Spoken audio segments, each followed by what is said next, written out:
In a quiet suburban neighborhood where manicured lawns and white picket fences lined the streets, life seemed peaceful on the surface. But beneath this idyllic facade, tensions simmered, small misunderstandings, unspoken biases, and assumptions that often went unnoticed until they exploded into something bigger. One sunny Saturday afternoon, an incident unfolded that would shake the community to its core and expose cracks in the foundation of trust among neighbors. Sarah Thompson, a middle-aged white woman with perfectly styled blonde hair and an obsession for maintaining her garden, was standing by her front window when she noticed something unusual outside. A young black boy no older than 10 was walking down the street with his bicycle. He stopped near a parked car, a sleek silver sedan that belonged to one of Sarah's neighbors, and leaned his bike against it. Then he knelt down beside the car's rear tire, inspecting it closely. At first glance, Sarah felt uneasy. Her mind raced with questions. Why was he stopping there? What was he doing near someone else's property? Was he trying to steal something? Without giving the boy the benefit of the doubt or even stepping outside to ask what he was up to, Sarah made a snap judgment. To her, his presence near the car looked suspicious. Her heart began to beat faster as fear crept in. She had heard stories about break-ins and vandalism in neighboring towns, though nothing like that had ever happened here. Still, her imagination ran wild. What if this boy was up to no good? What if he damaged the car or tried to take something valuable from inside? Sarah convinced herself that she needed to act quickly before anything worse could happen. Without hesitation, she picked up her phone and dialed 911. Her voice trembled slightly as she spoke to the dispatcher. "There's a suspicious person in our neighborhood," she said firmly, glancing out the window again to make sure the boy hadn't moved. "He's a young black kid, maybe 10 years old, and he's messing around with a car parked on the street." The dispatcher asked for more details, but Sarah didn't have much to offer beyond her vague observations. "I don't know what he's doing exactly," she admitted, "but it doesn't look right. I think you should send someone over just in case." The dispatcher assured her that officers would arrive shortly, but Sarah remained glued to her window, watching every move the boy made. Meanwhile, the boy, whose name was Marcus Johnson, was completely unaware of the trouble brewing behind him. He was focused on the task at hand, checking the air pressure in the car's tire. Earlier that week, Marcus had promised his neighbor, Mrs. Carter, that he'd help fix her flat tire after noticing it while playing basketball nearby. Though he wasn't old enough to drive, Marcus loved tinkering with bikes and cars, learning everything he could from YouTube videos and his uncle, who worked as a mechanic. Today, armed with a small hand pump and a determined expression, Marcus decided to finally keep his promise. He propped his bike against the car, crouched down and examined the tire carefully. It still looked low, so he began unscrewing the cap from the valve stem to test the pressure. As far as Marcus was concerned, he was simply being helpful, a responsible kid keeping his word. But Sarah saw none of this context. All she saw was a stranger's child tampering with a vehicle in broad daylight, and as the minutes ticked by, her certainty that she was doing the right thing grew stronger. She told herself she was protecting her neighborhood, ensuring everyone's safety. But deep down there was another layer to her reaction, one she hadn't fully acknowledged yet. Fear of the unknown, combined with ingrained stereotypes, clouded her judgment, leading her to assume the worst without evidence. When the sound of sirens filled the air a short while later, Sarah stepped back from the window, feeling a mix of relief and satisfaction. The authorities were here now. Surely they would sort things out. 2 police cars pulled up to the curb, their flashing lights casting sharp shadows across the street. Officers stepped out, their expressions serious. As they approached Marcus, one officer called out, "Hey kid, what are you doing there?" Startled, Marcus turned around, his hand still holding the pump. For a moment, confusion flickered across his face. Why were the police here? Had something gone wrong? Taking a deep breath, he stood up and explained, himself calmly. "I'm helping my neighbor with her tire," he said, pointing to the car. "It's been flat, and I promised I'd check it for her." The officers exchanged skeptical glances. One of them asked for identification, while the other radioed the car's owner to verify Marcus's story. Meanwhile, more neighbors began emerging from their homes drawn by the commotion. Some watched silently from their porches while others gathered closer, whispering among themselves. Among the growing crowd, opinions varied. Some believed Marcus was telling the truth while others sided with Sarah's initial suspicion. As the situation escalated, a sleek black SUV arrived on the scene, pulling up smoothly behind the police cars. The driver's door opened, and out stepped a striking figure, Governor Elena Johnson, Marcus's mother. Dressed in a tailored navy blue suit and heels, she exuded authority and confidence. Her sharp eyes scanned the scene, taking in the sight of her son surrounded by police officers and curious onlookers. Elena's jaw tightened as she strode forward, her heels clicking against the pavement. "What is going on here?" she demanded, her voice cutting through the tension like a knife. The officers turned to face her, momentarily caught off guard by her commanding presence. One of them hesitated before explaining the situation, mentioning the report they'd received about a suspicious individual. Elena listened intently, her gaze shifting towards Sarah, who stood nervously near her front door. Recognition dawned on Elena's face as she realized who had made the call. Her expression darkened, and she pointed directly at Sarah. "Is this the person who called the police?" she asked sharply, her tone leaving no room for evasion. The question hung heavy in the air, forcing everyone present to confront the uncomfortable reality of what had transpired. Sarah froze under the weight of Elena's glare, clutching her phone tightly in her hand. She had expected the matter to resolve quietly once the police arrived, but now, faced with the governor herself, she suddenly felt exposed and deeply uncertain about how to respond. Little did Sarah know, this was only the beginning of a confrontation that would challenge not only her actions, but also the underlying biases that had driven them. The neighborhood held its collective breath, waiting to see how events would unfold next. Governor Elena Johnson wasted no time. With her son Marcus standing nearby looking bewildered but unharmed, she addressed the crowd that had gathered. Her voice was firm yet measured, commanding attention without raising it too high. "Let me be very clear," she began, her words cutting through the murmurs of onlookers. "This young boy is my son, and he is not a criminal. He's simply trying to help a neighbor by fixing a flat tire." The officers exchanged uneasy glances.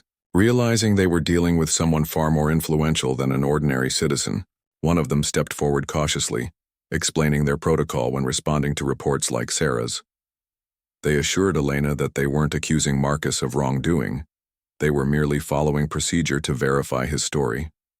By now, Mrs. Carter, the car's owner, had arrived after receiving the call from the police. She immediately confirmed Marcus's account, praising him for being so thoughtful and responsible. "You see," Elena said, turning back to the crowd, "there's nothing suspicious about this situation. My son was doing exactly what he promised, to help someone in need. Yet here we are, because one person decided to jump to conclusions based solely on appearances." Her gaze landed squarely on Sarah, who stood frozen near her doorway, clutching her phone as if it might somehow shield her from the growing scrutiny. Sarah's face flushed red under the weight of everyone's stares. The confident demeanor she'd shown earlier while calling 911 had vanished, replaced by visible discomfort. She tried to defend herself, stammering, I didn't know who he was or what he was doing. I just wanted to make sure everything was okay." But her explanation sounded hollow even to her own ears. Elena didn't let up.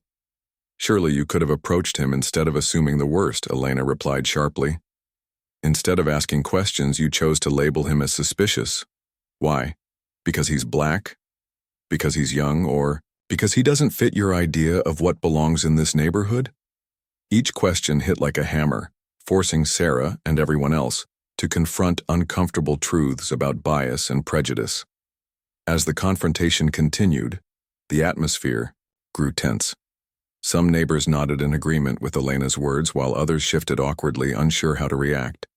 A few people whispered among themselves, debating whether Sarah had overreacted or acted appropriately. Meanwhile, Marcus stood quietly beside his mother, watching the scene unfold with wide eyes. Despite the tension, he felt a sense of pride, knowing his mom was standing up for him, and for something much bigger than themselves. Elena wasn't done yet. Turning to the crowd, she used the moment to speak candidly about systemic issues that plagued communities like theirs. "This isn't just about today," she said, her voice rising slightly. "It's about patterns of behavior that harm innocent people every single day. When we assume someone is dangerous because of the color of their skin, we perpetuate racism. When we call the police on children for simply existing, we create fear where there should be trust." Her words resonated deeply with many in the audience. Parents exchanged worried looks, wondering how often their own biases might have influenced their actions. Younger residents listened intently, inspired by Elena's courage to call out injustice. Even some of the officers seemed reflective, nodding along as she spoke about the importance of building stronger relationships between law enforcement and communities of color. For Sarah, however, the experience was overwhelming. She hadn't expected such a public reckoning for what she thought was a routine decision. As Elena wrapped up her speech, she turned back to Sarah and said, "We need to talk. Not here, not now, but soon. This can't end with accusations and defensiveness. If we want real change, we have to start having honest conversations about why moments like these keep happening." With that, Elena placed a reassuring hand on Marcus's shoulder and led him away from the scene, leaving behind a stunned crowd and a shaken Sarah. The immediate crisis had passed, but its ripple effects would linger long after the police cars drove off and the neighbors returned to their homes. Later that evening, Sarah sat alone in her living room, replaying the events of the day in her mind. The image of Governor Johnson's piercing gaze haunted her, as did the sound of her powerful words echoing in the street. For the first time, Sarah allowed herself to consider the possibility that she might have been wrong, not just factually, but morally. She thought about the assumptions she'd made about Marcus. Had she really believed he was up to no good? Or had she simply reacted out of habit, conditioned by years of societal messaging that equated blackness with danger? The more she reflected, the harder it became to deny that her actions stemmed from implicit bias, a term she'd heard before but never truly understood until now. Determined to make sense of her feelings, Sarah opened her laptop and began researching. She read articles about racial profiling, watched videos of activists discussing privilege, and scrolled through social media threads where people shared similar experiences. Some posts criticized her directly, calling her out by name and labeling her as part of the problem. Others offered nuanced perspectives, acknowledging that mistakes like hers were often rooted in ignorance rather than malice. One particular comment stood out to Sarah. "It's not enough to say you're sorry. You have to commit to learning and changing." Those words struck a chord deep within her. While she couldn't undo what had happened, she realized she had a choice: retreat into denial and self-pity, or use this moment as an opportunity to grow. The next morning, Sarah mustered the courage to reach out to Governor Johnson. She sent a brief email apologizing for her actions and requesting a private meeting to discuss what had transpired. To her surprise, Elena agreed, inviting her to come to her office later that week. When Sarah arrived at the governor's office, she felt a mix of apprehension and determination. Elena greeted her cordially but maintained a professional distance, making it clear that this wasn't going to be an easy conversation. They sat down in a quiet conference room, and for several minutes, neither woman spoke. Finally, Sarah broke the silence. "I owe you an apology," she began, her voice trembling. "What I did was wrong, and I regret causing your family any distress. I truly didn't mean to hurt anyone, I just panicked." She paused, searching for the right words. "But I realize now that my panic came from a place of fear, and that fear was shaped by biases I didn't even know I had." Elena listened, patiently, her expression unreadable. When Sarah finished speaking, she leaned forward slightly. "Thank you for acknowledging your mistake," she said. "That's a step in the right direction. But understanding why you acted the way you did is only the beginning. Do you know why incidents like this matter so much?" Sarah shook her head. "Not fully," she admitted. I mean, I understand that calling the police on a child is extreme, but it's not just about the act itself, Elena interrupted gently. It's about the message it sends to Marcus, to other kids like him, and to the entire community. Every time someone assumes the worst about a black person, especially a child, it reinforces harmful stereotypes and chips away at their sense of belonging. Over time, those small moments add up, creating barriers that are hard to break. Her explanation gave Sarah pause. She had always thought of herself as a good person, someone who cared about fairness and equality. Yet here she was, confronted with evidence that her actions had contributed to the very injustices she claimed to oppose. It was humbling, to say the least. Elena went on to share personal stories about raising Marcus in a world where assumptions about race often preceded kindness. She talked about the countless times he'd been followed in stores, questioned by authority figures, or treated differently because of the color of his skin. He's resilient, she said proudly. But no child should have to carry that weight. By the end of the conversation, Sarah was visibly emotional. Tears streamed down her face as she thanked Elena for taking the time to explain things she'd never considered before. I want to do better, she said earnestly. I don't know where to start, but I'm willing to learn. Elena nodded, offering a small smile. That's all anyone can ask for, she replied. Change starts with awareness, and you've taken the first step. Now it's up to you to keep moving forward. As Sarah left the governor's office, she felt a strange mix of relief and resolve. The road ahead wouldn't be easy. Unlearning deeply ingrained biases takes time and effort. But for the first time in days, she felt hopeful. Hopeful that she could become part of the solution rather than perpetuating the problem. Back home, Sarah decided to take action. She signed up for workshops on racial sensitivity and joined a local initiative aimed at fostering inclusivity within neighborhoods. Though progress was slow, her efforts signaled a willingness to grow and change. And though she knew she couldn't erase the past, she vowed to ensure that her future actions aligned with the values she claimed to hold dear. Meanwhile, life in the neighborhood began to shift ever so slightly. Conversations sparked by the incident led to greater awareness and accountability among residents. People started questioning their own biases and working together to build a more inclusive community. While tensions still existed, there was a newfound commitment to addressing them head-on.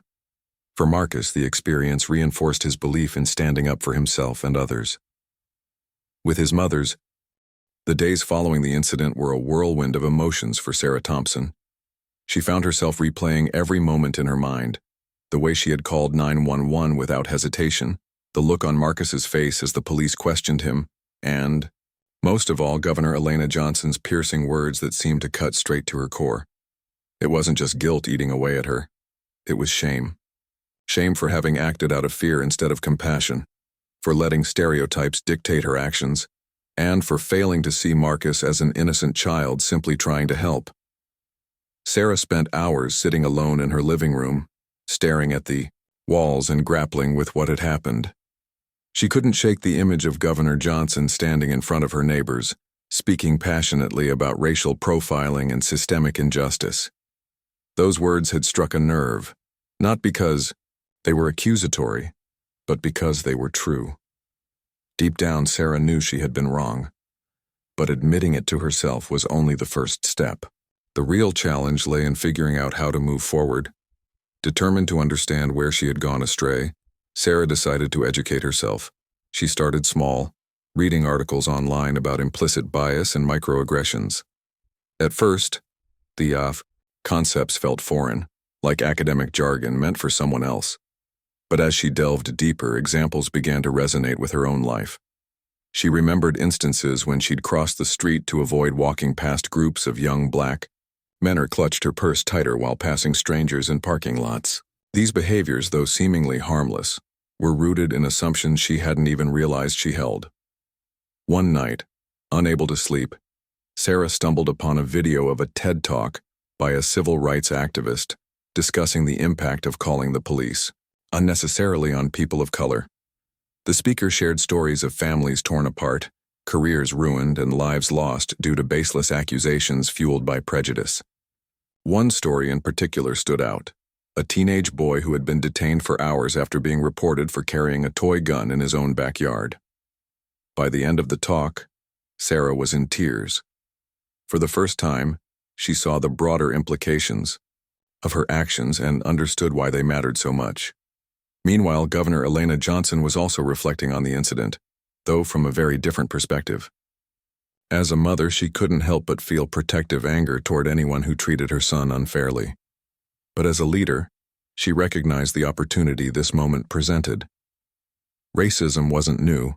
It had existed long before Sarah dialed 911, but incidents like these provided a chance to bring attention to issues that often remained hidden beneath polite smiles and suburban facades. Elena didn't want to vilify Sarah. Instead, she saw her as a representation of something larger, the pervasive biases embedded within society. If Sarah could confront her prejudices and commit to change, perhaps others could too. With that goal in mind, Elena began organizing community forums focused on fostering dialogue around race, privilege, and accountability. She invited local leaders, educators, and activists to participate, ensuring the discussions would be productive rather than divisive. When Sarah heard about the forums, she hesitated at first. The thought of facing her neighbors again made her stomach churn. What if they judged her? What if they blamed her for ruining the neighborhood's reputation? But then she reminded herself of her promise to do better. Attending the forum wouldn't erase her mistake, but it could show others that she was serious about learning and growing. On the evening of the first forum, Sarah arrived early, clutching a notebook and pen. The room buzzed with quiet conversation as attendees took their seats. When Elena stepped up to the podium, she greeted everyone warmly, acknowledging the discomfort many might feel. "These conversations won't always be easy," she said, "but they're necessary if we want to create a community built on trust and understanding."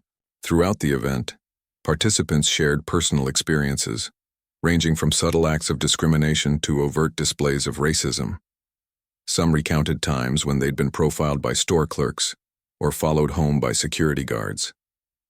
Others admitted to making snap judgments based on appearances, echoing Sarah's own behavior. Hearing these stories firsthand opened Sarah's eyes to the scope of the problem.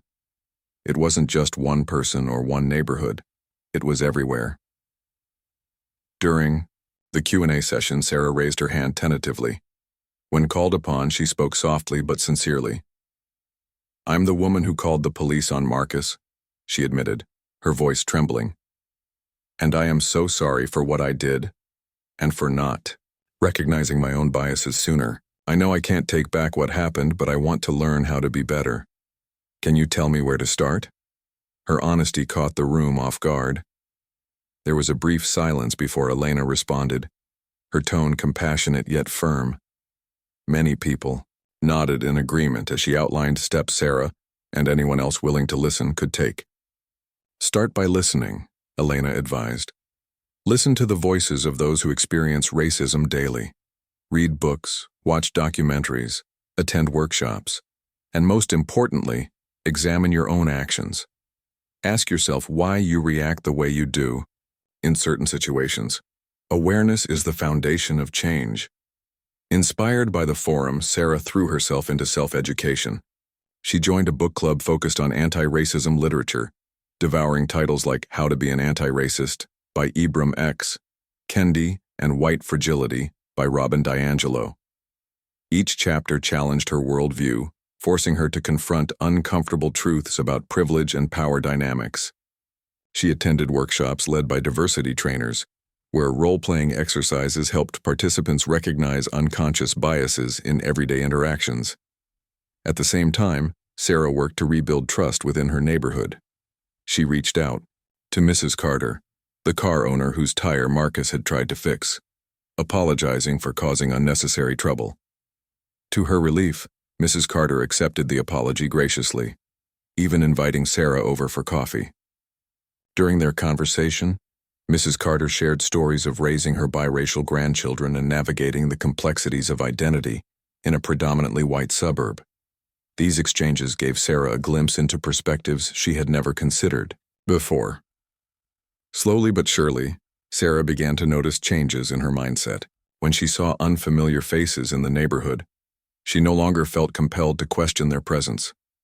Instead, she smiled and waved, reminding herself that diversity enriched communities rather than threatened them. She also became more vocal in group settings, gently challenging friends and acquaintances when they made insensitive remarks. Though some resisted her efforts, others appreciated her willingness to speak up. As weeks turned into months, the neighborhood itself began to transform. Conversations sparked by the incident led to tangible action.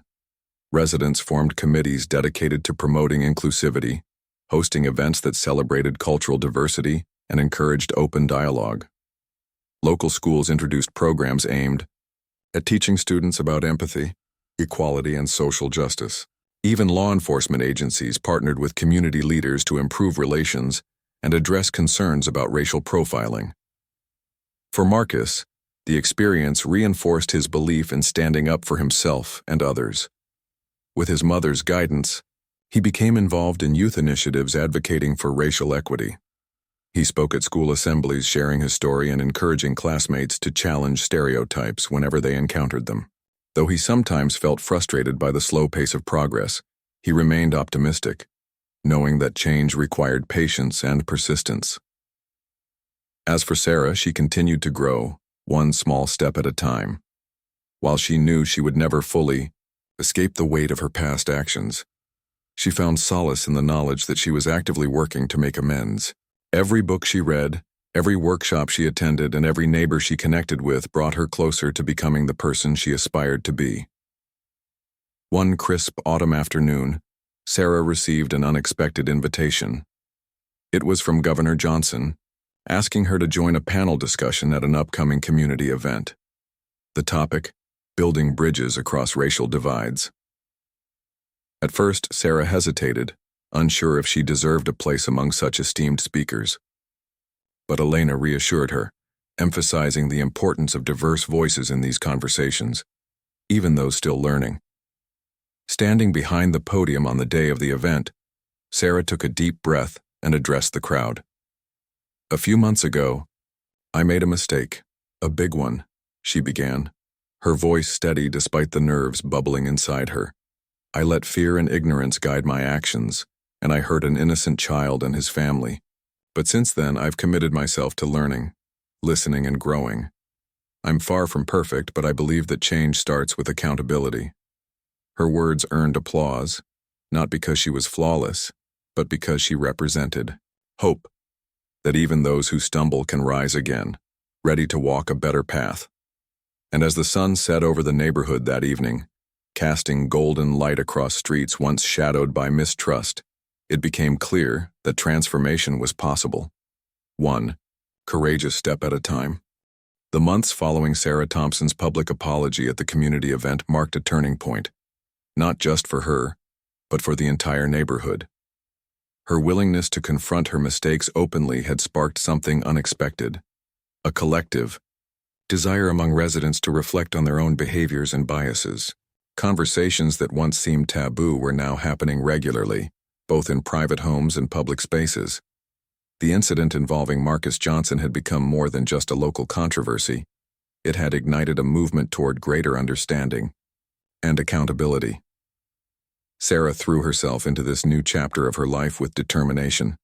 She attended nearly every workshop, panel discussion, and book club meeting she could find, soaking up knowledge like a sponge. Each session brought fresh insights, challenging her preconceived notions and forcing her to examine parts of herself she'd rather ignore. For example, during one diversity training exercise, participants were asked to describe their earliest memory of noticing race. Sarah recalled being a child and hearing her parents whisper disapprovingly about those people moving into their predominantly white neighborhood. Though she hadn't fully understood what they meant back then, those whispers had planted seeds of bias that grew over time without her realizing it.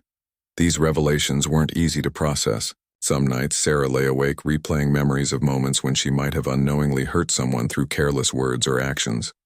But instead of retreating into guilt, she channeled her energy into making amends. She reached out to old acquaintances and colleagues from diverse backgrounds, apologizing for any past behavior they may have found offensive, even if she couldn't recall specific incidents. To her surprise, many responded positively, appreciating her sincerity and openness to growth.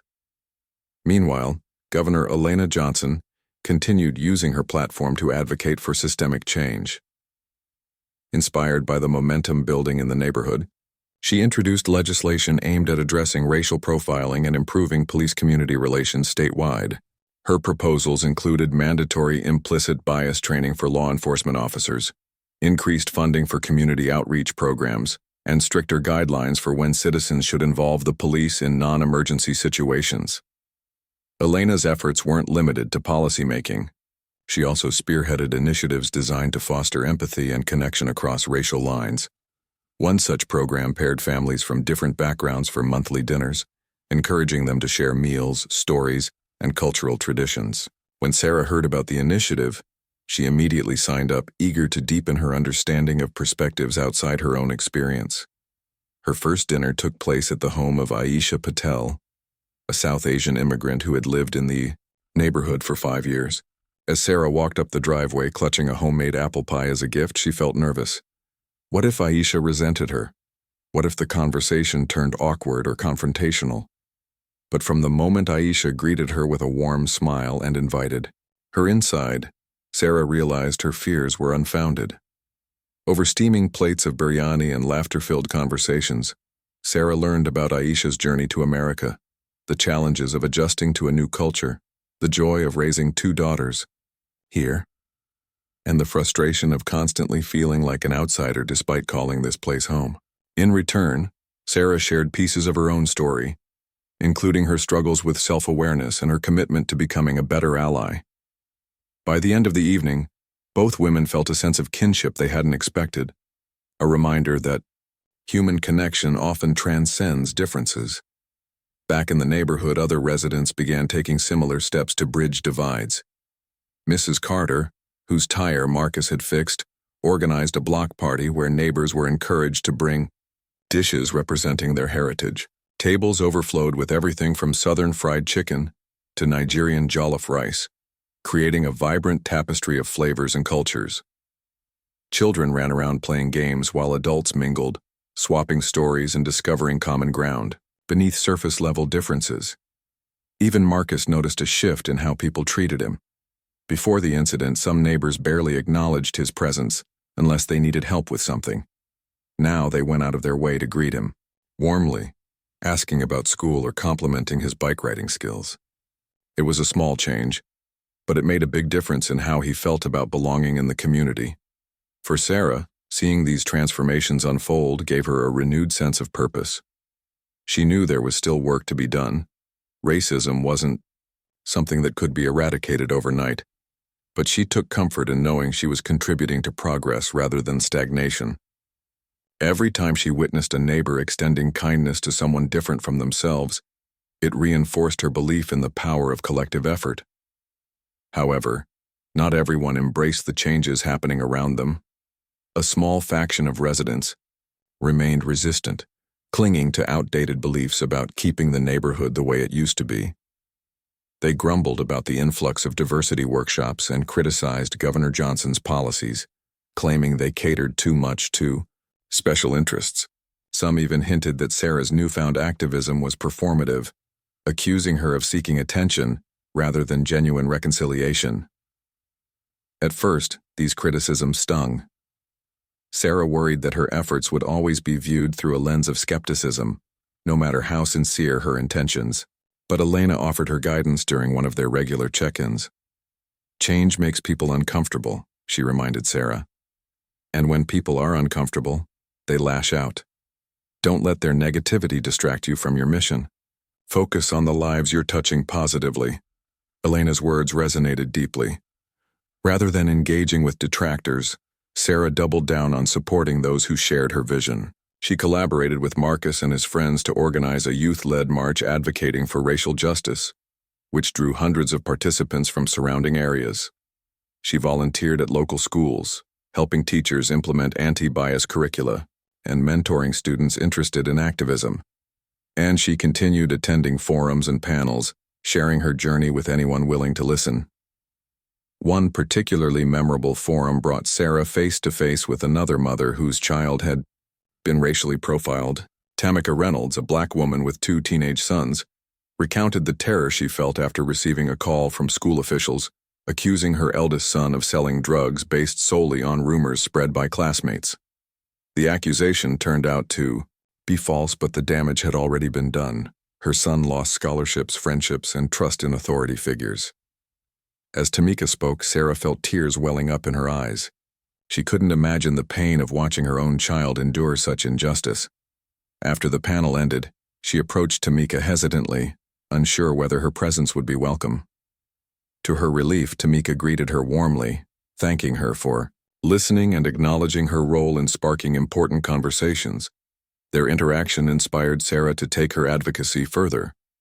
She partnered with Tamika and several other mothers to launch a support network for families affected by racial profiling.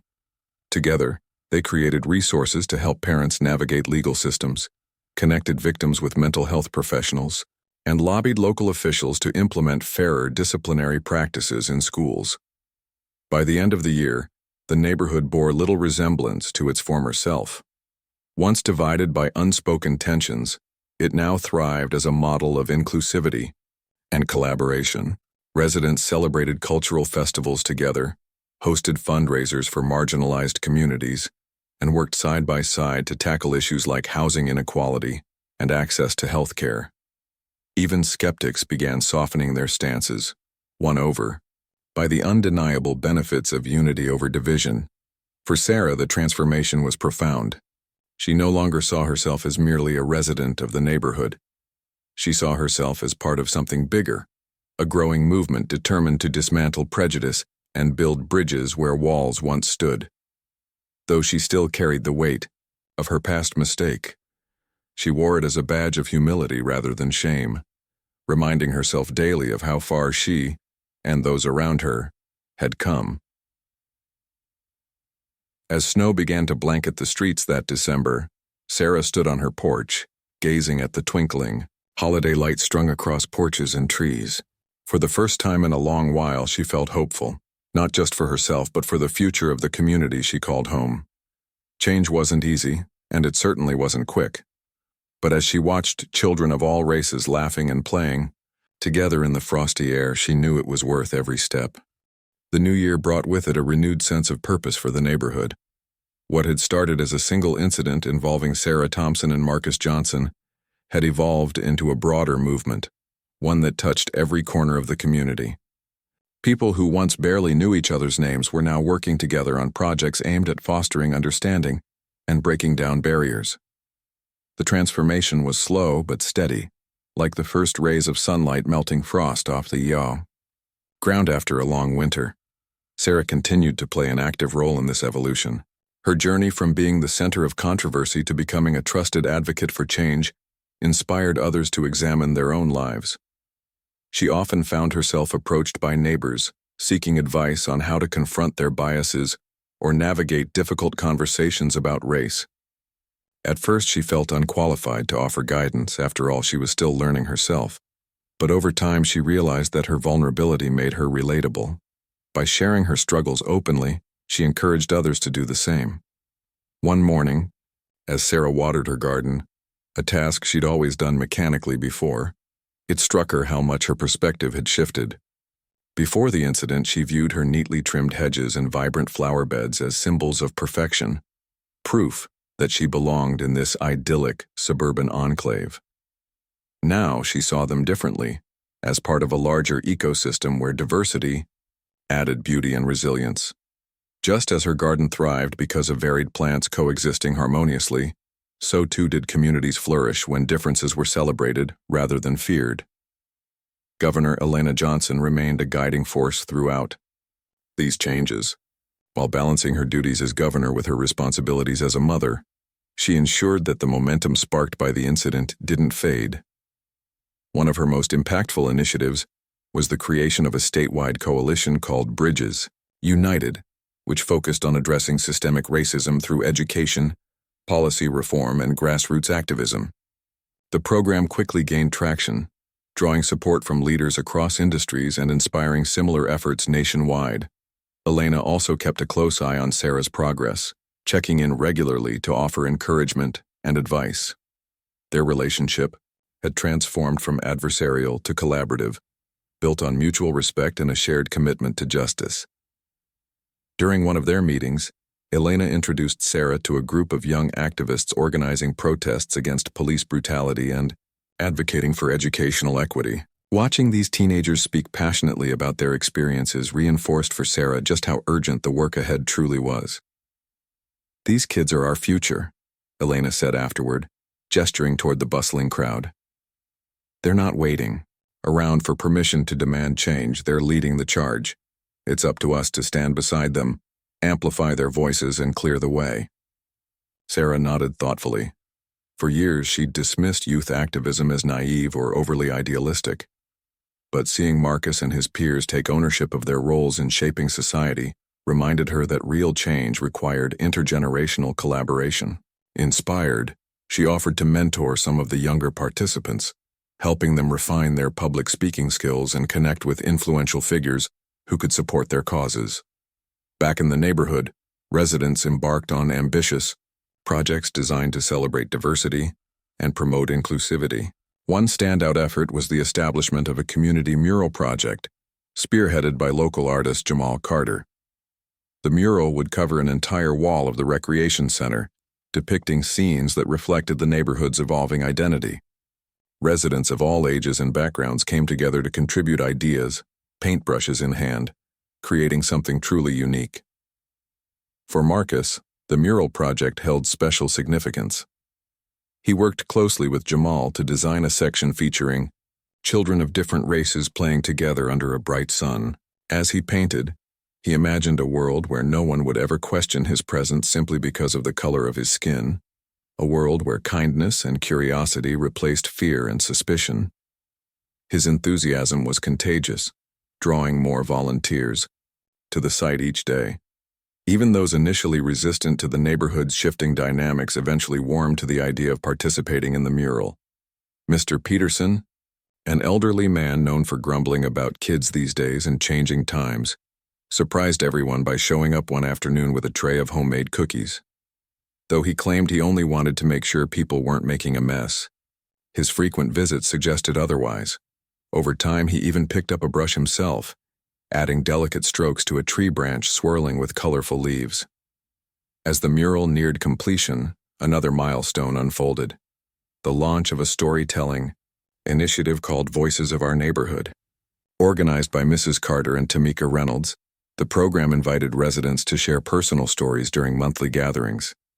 Each session revolved around a specific theme, such as family traditions, overcoming adversity, or moments of connection. At the inaugural event, Sarah took the stage, her hands trembling slightly as she clutched her notes. She spoke candidly about the events that had led to her calling the police on Marcus, describing the shame and regret that followed. "I'll never forget the look on Governor Johnson's face when she confronted me," Sarah admitted, her voice wavering. "It wasn't anger, it was disappointment, and that hurt more than anything else, but it also woke me up.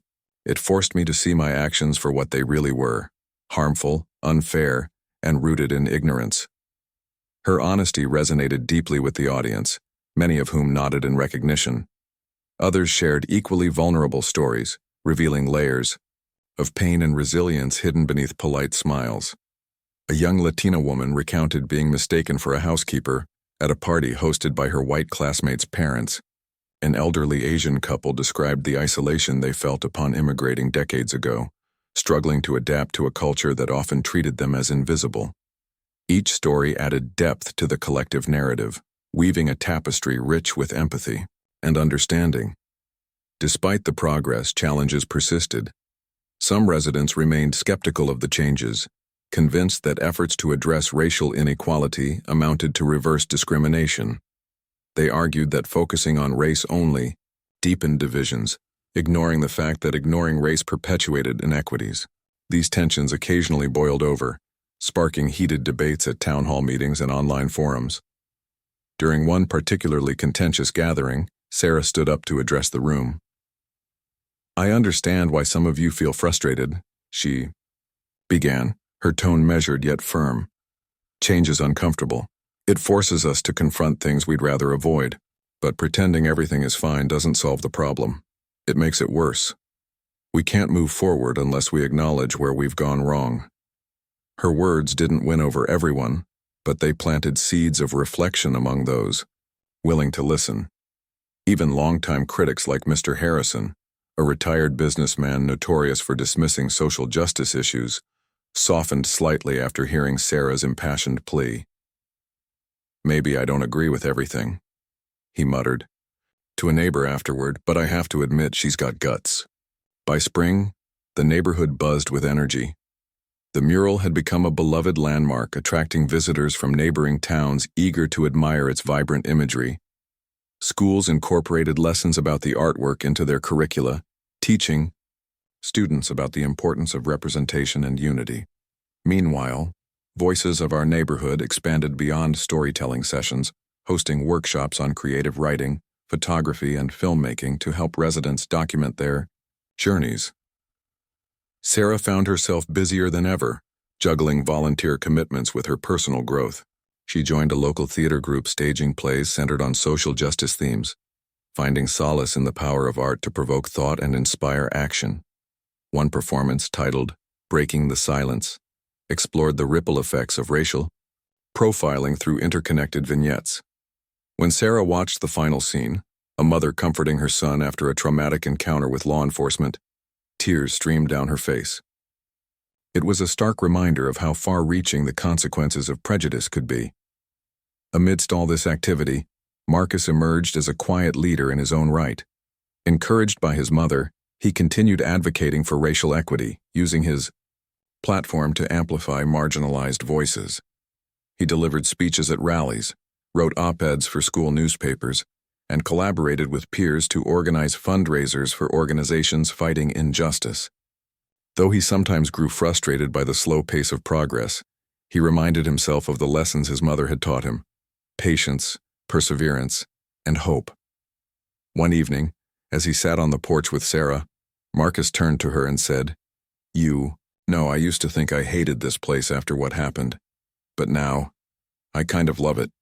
Not because it's perfect, but because it's trying to get better." Sarah smiled, her heart swelling with pride.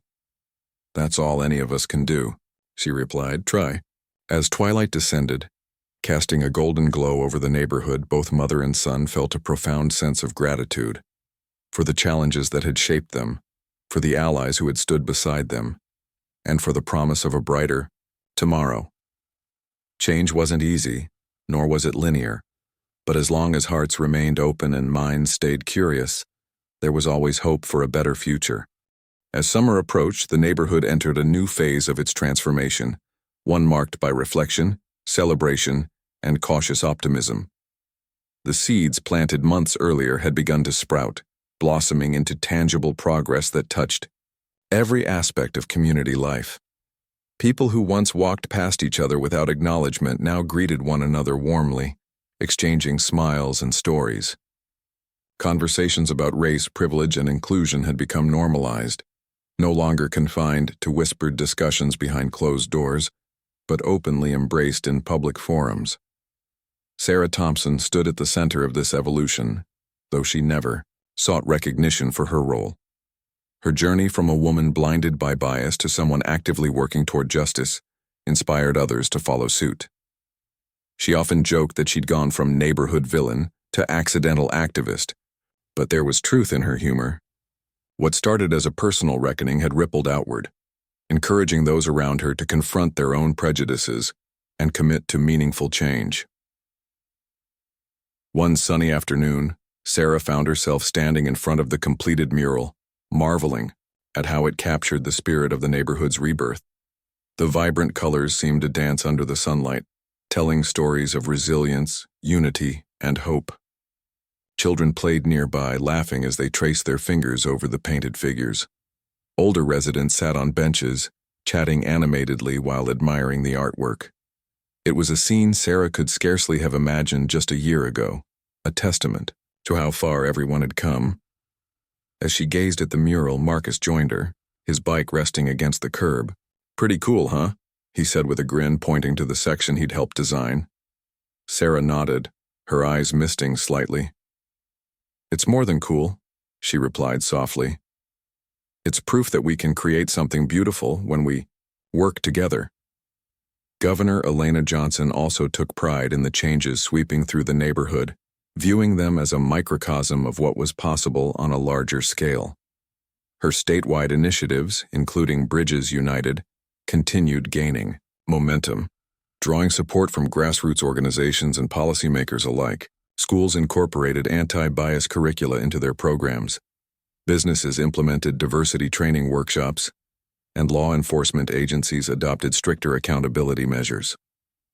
While systemic racism remained deeply entrenched, the collective effort to dismantle it gave Elena hope for the future. During one of her visits to the neighborhood, Elena addressed a gathering of residents at the recreation center. "Change doesn't happen overnight," she reminded them, her voice steady yet impassioned. "But look around you. Look at what you've built here. You've turned pain into purpose, division into dialogue, and fear into friendship. That's not just progress. It's a revolution of the heart." Her words resonated deeply, earning thunderous applause. Afterwards, several residents approached her to express gratitude, not only for her leadership, but also for her unwavering belief in their potential. Among them was Sarah, who thanked Elena for guiding her through such a challenging yet transformative period. "I couldn't have done any of this without you," Sarah admitted, her voice tinged with emotion. Elena smiled warmly. "You give yourself too little credit. This is your story, Sarah. You chose to grow, to listen, and to act.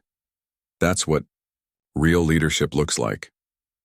The culmination of the neighborhood's efforts came during a grand celebration held in late June. Dubbed Unity Day, the event brought together hundreds of residents for a day filled with music, food, art, and storytelling. Booths lined the streets, showcasing cultural traditions from around the world. Local musicians performed on a makeshift stage, their melodies blending seamlessly with laughter and applause. Even skeptics who had initially resisted the changes showed up, drawn by curiosity, or perhaps a desire to belong. At the heart of Unity Day was a ceremony honoring individuals who had made significant contributions to the community's growth. Sarah was among the honorees, receiving an award for her dedication to fostering inclusivity. As she accepted the plaque, tears streamed down her face. "This isn't just my victory," she said, addressing the crowd. "It belongs to all of us, to everyone who dared to question their assumptions, to speak up when it mattered most, and to believe in the possibility of a better tomorrow." Marcus, too, was recognized for his advocacy work, particularly his efforts to engage youth in conversations about racial equity. When called to the stage, he shyly accepted his certificate, then turned to address the audience. "I used to think change was something adults did," he said, his voice growing stronger. "But I've learned that anyone can make a difference if they're brave enough to try. So thank you for listening, for learning, and for proving that even small actions can lead to big results." For many residents, Unity Day served as both a celebration and a reminder of the work still ahead. Racism wasn't eradicated, prejudice didn't vanish overnight. But the event underscored the importance of persistence and collaboration in tackling these enduring challenges. Conversations sparked by the incident involving Marcus and Sarah had laid the groundwork for ongoing dialogue, ensuring that issues of equity remained at the forefront of community priorities. Even those who had initially resisted the changes began to see the value in embracing diversity. Mr. Peterson, the elderly man who once grumbled about changing times, proudly displayed photos of himself painting the mural alongside children half his age. At Unity Day, he handed out flyers promoting a gardening club he'd started, inviting neighbors of all backgrounds to join him in cultivating shared green spaces. "Turns out plants don't care what color your skin is," he quipped, eliciting laughter from those nearby. "Neither should we." As the festivities wound down and twilight descended, residents gathered around a bonfire to share final thoughts and reflections. One by one, people stepped forward to express gratitude for lessons learned, friendships forged, and dreams realized. A young girl named Layla, whose family had recently moved to the neighborhood, summed it up best. "I feel safe here," she said simply. "Like I belong." Her words lingered in the air, echoing the hopes of everyone present. For so long, belonging had been a privilege reserved for certain groups, denied to others based on arbitrary distinctions. Now, it felt within reach for all, an achievement worth celebrating, nurturing, and protecting. In the weeks following Unity Day, the neighborhood settled into a rhythm of renewed purpose. Residents continued volunteering, organizing events, and supporting causes aligned with their values. Schools introduced mentorship programs, pairing students with community leaders like Sarah and Marcus. Businesses prioritized hiring practices that reflected the diversity of the area, and local government officials worked closely with activists to ensure policies promoted fairness and opportunity for all. Sarah remained committed to her mission, though she acknowledged that growth was a lifelong journey. She enrolled in advanced courses on social justice, deepened her involvement in advocacy networks, and mentored others navigating similar paths of self-discovery. Her relationship with Governor Johnson evolved into a lasting friendship, rooted in mutual respect and shared goals. Marcus, meanwhile, continued blazing trails as a young leader. He spearheaded campaigns addressing environmental justice, educational inequity, and healthcare access, inspiring peers to join him in creating a more equitable society. Though he sometimes doubted his ability to effect lasting change, reminders of his impact, like the mural bearing his vision, kept him grounded and hopeful. Years later, when outsiders visited the neighborhood, they marveled at its vibrancy and cohesion. The mural stood as a symbol of resilience, weathering storms both literal and metaphorical. Stories of Unity Day were passed down through generations, serving as inspiration for future leaders, and the names Sarah Thompson and Marcus Johnson became synonymous with courage, humility, and the power of redemption. What began as a single moment of conflict had transformed into a legacy of hope. The neighborhood wasn't perfect, it never would be, but it had proven that imperfection wasn't a barrier to progress. By choosing empathy over fear, connection over division, and action over apathy, its residents had rewritten their narrative. As the sun set on another peaceful evening, casting golden hues across streets once shadowed by mistrust, one thing was clear. Real-life stories don't always end neatly, but they can inspire meaningful transformation. And sometimes all it takes is one bold step toward understanding to ignite change that lasts a lifetime.